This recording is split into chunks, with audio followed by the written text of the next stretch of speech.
L'empresa Medi 21, encarregada de desenvolupar el Pla Local de Prevenció d'Incendis de Xàbia des de principis d'any, ha portat a terme diverses jornades de formació per a tècnics i ciutadans que viuen a les urbanitzacions d'esta localitat de la Marina Alta. Prevenir és el primer que s'ha de fer, però en cas d'incendi, el primer que s'ha de fer és trucar al 112. Estamos realizando una serie de charlas, esta ya la séptima charla, todas orientadas a la prevención y sobre todo a la seguridad de las personas en un caso de un incendio, ¿no? Cómo responder a ese momento de emergencia, cómo tener sus casas seguras y en condiciones para que no se quemen y sobre todo lo que es la seguridad personal, que sepan cómo tienen que evacuar y cómo tienen que en estos momentos tan nerviosos y tan drásticos para todos, saber actuar en un momento serenadamente y cómo hacer les coses. Dins de la part social, diguem, del pla estan incloses aquestes jornades, són jornades d'autoprotecció, jornades per al veïnat que viu en zones de risc per incendi forestal i es donen una sèrie d'informació, informació bàsica sobre incendis, informació en què tenen que fer abans de l'incendi i durant l'incendi. En aquesta jornada començarem per explicar un poc el context forestal del municipi de Xàbia. Després explicaré un poc la introducció a la problemàtica dels incendis forestals.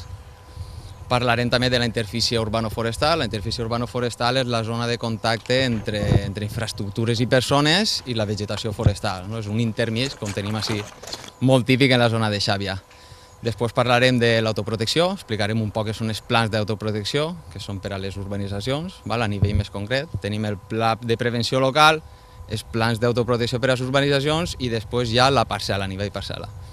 S'explicarà un poc què han de fer la gent en les seues parcel·les a nivell de prevenció, com actuar en la vegetació, una sèrie de recomanacions i consells pràctics, tant abans de l'incendi, per a protegir la seva vivenda, com durant l'incendi. L'evacuació i el confinament serien els dos últims passos d'aquest pla perfectament orquestrat per tal de no lamentar danys personals. En qualsevol cas, Espanya és un dels països punters en extinció d'incendis i cal treballar més en la prevenció per tal d'evitar mals majors. Espanya, el país d'Espanya, és un dels millors en extinció. El problema que tenim és en la prevenció. Allà fluixegem més en la prevenció. Es destinen no suficients diners a la prevenció i sempre l'extinció és molt més cara. Per això nosaltres sempre defensem d'actuar abans. Més barat i tens menys repercussió, menys danys. Al final de la sessió s'ha desenvolupat una part pràctica en la que s'ha ensenyat als veïns de les urbanitzacions de Xàbia a utilitzar l'aigua de la piscina per fer front al foc. En qualsevol cas, hi ha que allunyar els combustibles de les cases per tal d'evitar la propagació.